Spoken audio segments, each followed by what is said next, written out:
અહેમદાબાદ મિત્ર ન્યૂઝમાં આપનું સ્વાગત છે। મહેસાણા જિલ્લાની લોકલ ક્રાઇમ બ્રાન્ચે એક કાર્યવાહીમાં અમદાવાદના કાલુપુર રેલવે સ્ટેશન ખાતે 50 લાખની ધાડ પાડવાના પૂર્વાયોજિત કાવતરાનો પર્દાફાશ કર્યો છે। કાવતરામાં સામેલ 8 આરોપીઓ પૈકી 4 શખ્સોને 2 પિસ્તોલ અને ચોરીના વાહન સાથે ઝડપી પાડ્યા છે। પોલીસે વિસનગર તાલુકા પોલીસ મથકમાં તમામ સામે ફરિયાદ દાખલ કરી વધુ તપાસ હાથ ધરી છે। મહેસાણા એલસીબી પોલીસ સ્ટાફ રાત્રે પેટ્રોલિંગમાં હતો ત્યારે દૂધસાગર ડેરી આગળ પીએસઆઈ એમડી ડાભીની ટીમના એએસઆઈ ડાયાભાઈ ગણેશભાઈને ખાનગી બાતમી મળી હતી। બાતમી અનુસાર ભાંડુ ગામના ગેટ નજીક 4 માણસો એક મોટરસાઇકલ સાથે હાજર હતા અને તેઓ અન્ય સાથીદારો સાથે મળી કાલુપુર રેલવે સ્ટેશન પર આંગડિયા લૂંટ કરવાનો પ્લાન ધરાવતા હતા। આ લૂંટ માટે તેઓ 2 પિસ્તોલ પણ લાવ્યા હતા। બાતમીની ખાતરી કરવા માટે પોલીસ ટીમે તાત્કાલિક કાર્યવાહી કરીને ભાંડુ ગામના ગેટ નજીક સર્વિસ રોડ પર પહોંચી હતી। પોલીસને જોઈને હાજર 4 શખ્સો ભાગવા લાગ્યા હતા, જોકે પોલીસ સ્ટાફે તેમને તે જ સ્થિતિમાં ઝડપી પાડ્યા હતા। નિયંત્રણ રાખી શકાય અને ગુનાહિત પ્રવૃત્તિઓ ના થાય તે માટે સ્થાનિક પોલીસ તથા એલસીબી એસઓજી તમામ શાખાઓને ગુનાહિત ભૂતકાળ ધરાવતા લોકો ઉપર નજર રાખવા માટેની સૂચના કરવામાં આવેલ હતી। આ ઉપરાંત કંઈ પણ ગેરકાયદેસર પ્રવૃત્તિઓ હોય તો એની ઉપર નજર રાખવા માટે પણ સૂચનાઓ કરવામાં આવેલી હતી, જે અનુસંધાને તમામ ટીમો કામે લાગેલી હતી। આ દરમિયાન અમારા એલસીબી પીએસઆઈ એમડી ડાભી તથા એએસઆઈ ડાયાભાઈ છે, એમને ખાનગી રાહે બાતમી મળેલી કે ભાંડુ ગામના ગેટ પાસે 4 માણસો એક મોટરસાઇકલ લઈને બેઠેલા છે અને કંઈક કોઈ જગ્યાએ લૂંટ કરવાની લૂંટનો બનાવ છે અને અંજામ આપવાની કંઈક આયોજન થઈ રહ્યું હોય તેવું ધ્યાને આવેલ। એલસીબીના માણસોએ ત્યાં આગળ જઈને તપાસ કરતા જે એક બાઇક મળી આવેલું તે પણ 25/10/25ના રોજ ઉનાવા ખાતેથી ચોરેલું હોય તેવું આ લોકો પાસેથી મળી આવેલું। ત્યારબાદ અમને વધુ પૂછપરછ કરતા જે 4 વ્યક્તિઓ ત્યાંથી મળી આવેલા।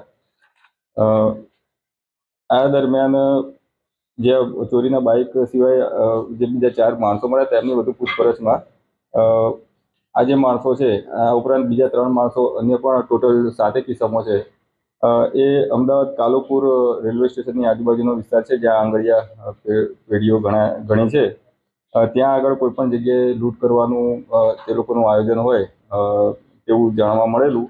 આમની વધુ પૂછપરછ તથા આમની તલાશી લેતા આમની પાસેથી 2 કન્ટ્રી મેડ પિસ્ટલ તથા 9 જે જીવતા કારતૂસ પણ મળી આવેલા।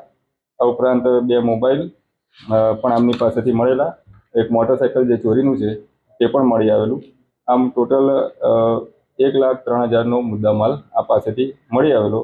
આ જે આખું કાવતરું છે જેમાં જે પકડાયેલા આરોપીઓ સંડોવાયેલા આરોપીઓ છે એમાં ઠાકુર ગણપત રામકરણ, હાલ રહે ભાંડુ, વચલી પાર્ટી, તાલુકા વિસનગર, જિલ્લા મહેસાણા, મૂળ રહે પાલિયાસ, તાલુકો દેગાણા, જિલ્લો નાગોર, રાજસ્થાન, રાધેશ્યામ મોતીરામ બાવરી, રહે પાલિયાસ, તાલુકો દેગાણા, જિલ્લો નાગોર, રાજસ્થાન।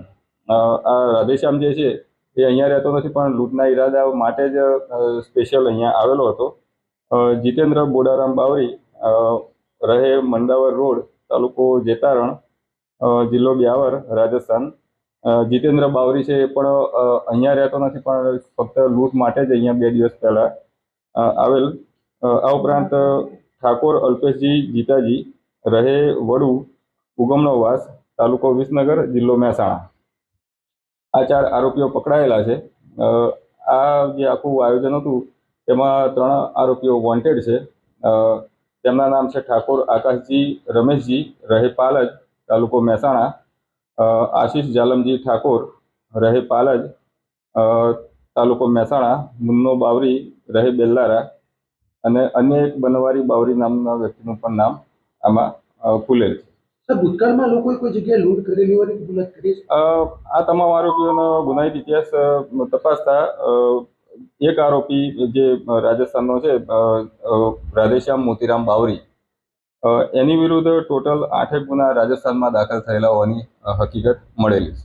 સર આ લોકો કઈ આંગળીયા પેઢીમાં લૂંટ કરવાના હતા, રેકી કરી હતી અને પ્લાનિંગ કેટલા દિવસથી ચાલતું? મેડમ આની અંદર અલગ અલગ લોકોના અલગ અલગ રોલ હતા. આવા વોન્ટેડ આરોપીઓ જે છે એમાં આકાશજી અને આશીષ છે એ રેકી કરી રહેલા હતા. એ હાલ વોન્ટેડ છે. એટલે કઈ જગ્યાએ એ લોકો રેકી કરવા ગયા હતા એ આરોપીઓ પકડાયા પછી વધુ જાણકારી મળી શકે. અહેમદાબાદ મિત્ર ન્યૂઝની યુટ્યુબ ચેનલને સબસ્ક્રાઇબ કરો અને બેલ આઇકોન જરૂરથી દબાવો, જેથી દરેક મહત્ત્વના વિડીયોની નોટિફિકેશન તમને મળતી રહે.